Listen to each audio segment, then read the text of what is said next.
Bismillahirrahmanirrahim.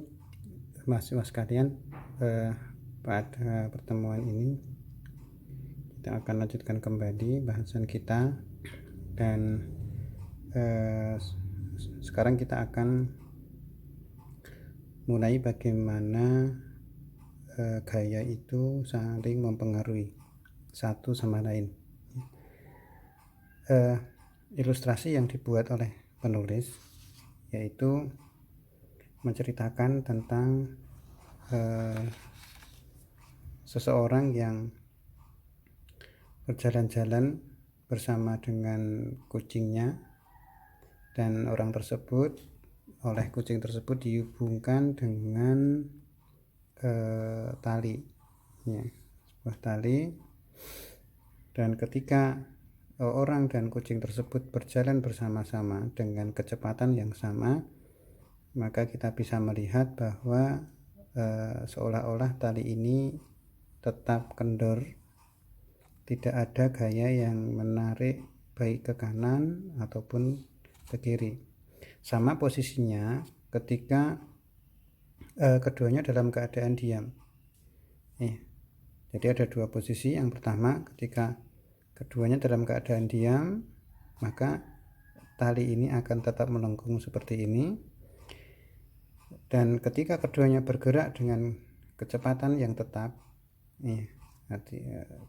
misalnya pemiliknya bergerak ke kiri, kemudian kucingnya bergerak ke kiri bersama-sama dengan kecepatan yang tetap, maka kita lihat tidak ada gaya yang menarik tali ini ke kanan ataupun menarik tali ini ke kiri. Itu yang ilustrasi yang dibuat oleh penulis. Baik, maka di sini kemudian dijelaskan oleh penulis, as a result, sebagai hasilnya nampak terlihat tidak ada gaya yang bekerja pada tali tersebut. Nah, saat itu terjadi, maka net force-nya atau gaya netonya sama dengan 0. Dijelaskan di situ. Gaya neto adalah jumlah semua gaya yang bekerja pada suatu benda. Jadi kata kuncinya adalah jumlah, kemudian yang kedua forces. Jumlah artinya secara aljabar tidak ada pengurangan. Nanti pada hakikatnya adalah penjumlahan dengan bilangan negatif. Jika itu berlawanan arah, kita tahu bahwa gaya itu memiliki arah. Ketika arahnya berlawanan, maka kita berikan tanda negatif di situ. Forces berarti lebih dari satu gayanya, sehingga kita ketahui tidak hanya satu, dan jamak menandakan jamak, sehingga gayanya lebih dari satu. Jadi jumlah berapa gaya. Nah, demikian. Nah, dalam keadaan itu ada dua buah keadaan. Yang pertama, gaya-gaya yang setimbang, dan yang kedua adalah gaya-gaya yang tidak setimbang. Diilustrasikan dalam buku ini merupakan gaya-gaya yang setimbang. Keduanya tarik-menarik dengan kekuatan yang sama dan berlawanan arah. Kemudian ketika salah satu lebih kuat, sehingga ada perubahan kecepatan, tarikannya ke arah kanan, maka tidak lagi setimbang. Nah, kita akan lihat masing-masingnya bagaimana, yaitu yang pertama balance force, gaya yang setimbang. Yang kedua unbalanced force atau gaya yang tidak setimbang.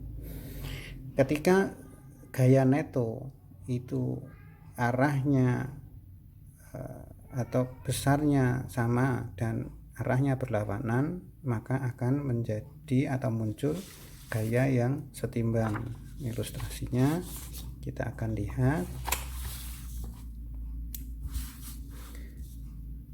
Misalnya ada balok,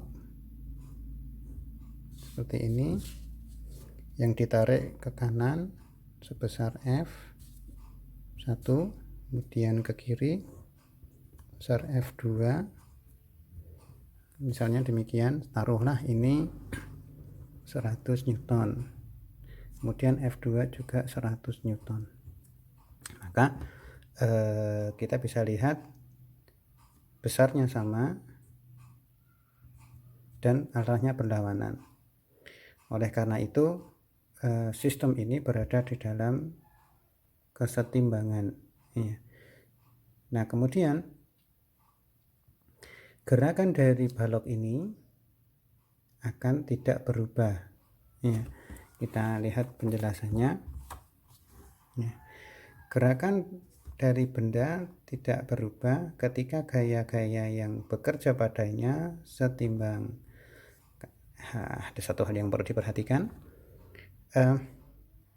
tidak peduli apakah bendanya itu dalam keadaan motionless, tidak bergerak, atau bergerak dengan kecepatan tetap. Nah, ini yang perlu diperhatikan. Ketika keadaannya demikian, maka kita dengan mudah bisa kita lihat bahwa tidak ada perpindahan. Ketika tidak ada perpindahan, tidak ada gerakan, maka di sana tidak ada perubahan kecepatan. Tidak ada perubahan kecepatan, berarti selanjutnya keadaannya akan kita ganti. Misalnya kita lihat balok itu bergerak ke kanan. Ini ada balok, kemudian dia bergerak ke kanan seperti ini. Dia bergerak dengan kecepatan tetap.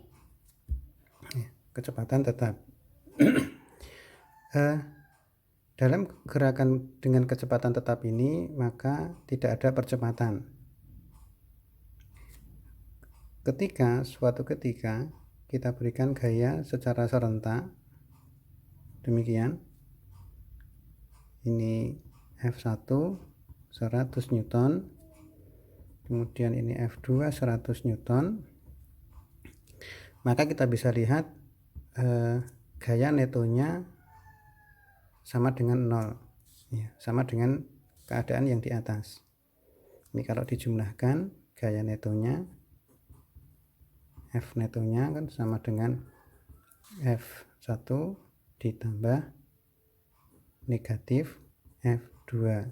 Tanda negatif ini artinya arahnya berlawanan, sehingga kita hasilkan 100 Newton ditambah negatif 100 Newton, hasilnya 0 Newton.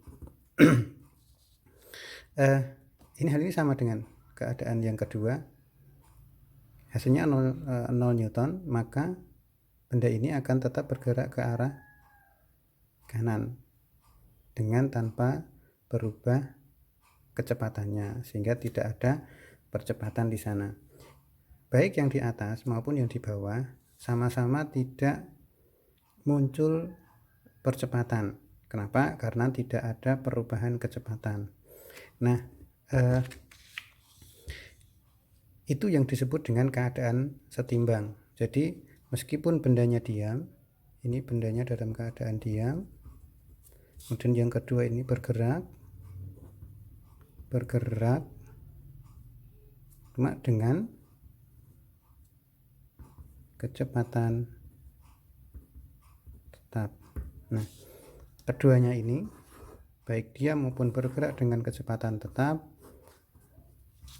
sama-sama dalam keadaan setimbang, sehingga tidak selalu benda yang setimbang itu berada dalam keadaan diam. Dia akan mungkin bergerak dengan kecepatan tetap, atau dengan kata lain tidak ada percepatannya. Kedua-duanya dikatakan setimbang. Nah, kemudian keadaan ini bisa kita ubah menjadi keadaan yang tidak setimbang. Kapan? Kita lihat penjelasannya.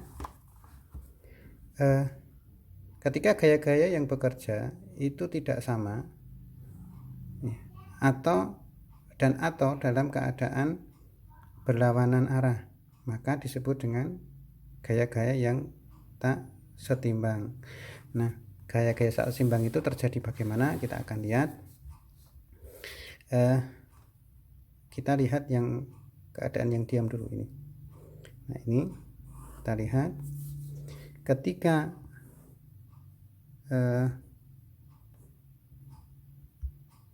kita ubah besar gayanya. Ini awalnya 100 Newton, kemudian ini 100 Newton, lalu kita perbesar ini. Kita perbesar ini menjadi taruhlah 150 Newton. Yang ini tetap 100 Newton. Maka kita bisa lihat F-net-nya sama dengan 150 Newton ditambah negatif 100 Newton. Hasilnya adalah positif 50 Newton. Ini menandakan kalau F-net-nya tidak sama dengan 0, tidak sama dengan 0. Sehingga balok ini mulai bergerak ke arah kanan dan muncul perubahan kecepatan. Nah, munculnya perubahan kecepatan ini akan menghasilkan percepatan. Oleh karena itu dikatakan bahwa sistem ini menjadi tidak setimbang. Kenapa? Karena munculnya satu percepatan di sini. Oleh karena itu perlu kita tinjau kembali pengetahuan kita yang sudah kita sempat pelajari kemarin, bahwa gaya itu menyebabkan percepatan. Nah, itu perlu dirinci. Nah, sekarang kita perlu rinci gaya yang bagaimana yang itu menyebabkan percepatan, karena kita lihat di sini ada gaya F1 dan F2. Tetapi gaya-gaya ini tidak menimbulkan percepatan. Kenapa? Karena besarnya sama, besarnya sama, berlawanan arah, sehingga balok ini tetap diam. Oleh karena itu tidak muncul percepatan. Nah, maka pengetahuan bahwa gaya menyebabkan munculnya percepatan adalah gaya yang ketika itu lebih dari 1, F-net-nya tidak sama dengan 0. Yaitu dalam kasus khusus gaya yang lebih dari 1 jumlahnya, ini misalnya ini 2 gayanya, maka ini akan menimbulkan percepatan ketika F-net-nya sama dengan 0. Nah, hal tersebut sama dengan keadaan yang kedua. Ketika kita perbesar gaya F2 misalnya, ini gaya F2 kita perbesar menjadi 150 Newton, maka tentunya benda ini tidak lagi akan bergerak lurus ke kanan, tetapi akan menyimpang ke sana. Nah, perubahan arah itu menunjukkan perubahan kecepatan dan menunjukkan adanya percepatan. Nah, itulah yang disebut dengan gaya-gaya yang setimbang dan tidak setimbang. Baik, mahasiswa sekalian, demikian pembahasan kita tentang gaya-gaya yang setimbang dan tidak setimbang. Pada pertemuan selanjutnya akan kita teruskan ke hukum Newton yang pertama tentang inersia. Baik, terima kasih, semoga bermanfaat. Assalamualaikum warahmatullahi wabarakatuh.